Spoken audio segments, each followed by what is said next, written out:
Direkt havadaydı masaj babası. Sonra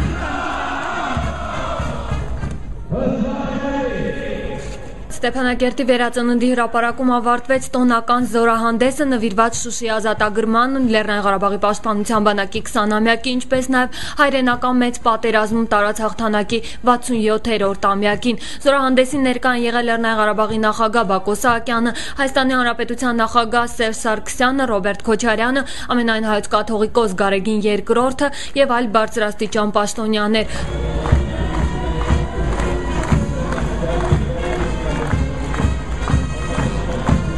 Զորահանդեսին ցուցադրվեց Լեռնային Ղարաբաղի պաշտպանության բանակի ողջ ներուժը, ինչպես ռազմական տեխնիկան, այնպես էլ զորքը։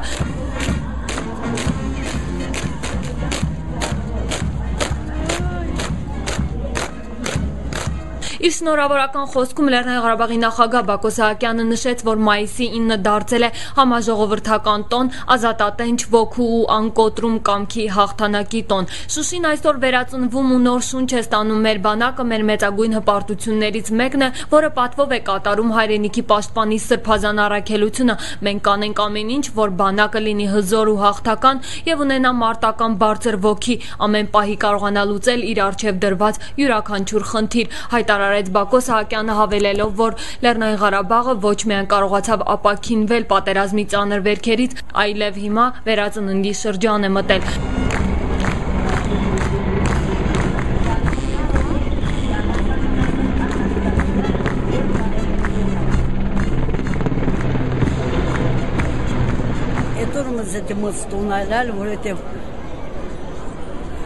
Գնդակներից, ավազաններից, ուշկոտից ազատ վալենք և մեր ժողովորդը մի անգամ էտ շունչ են կաշալ։ Տունս էլ գրադը թխե շուշուվից պարանտու է, հուվա մտած է, ոչ մինի։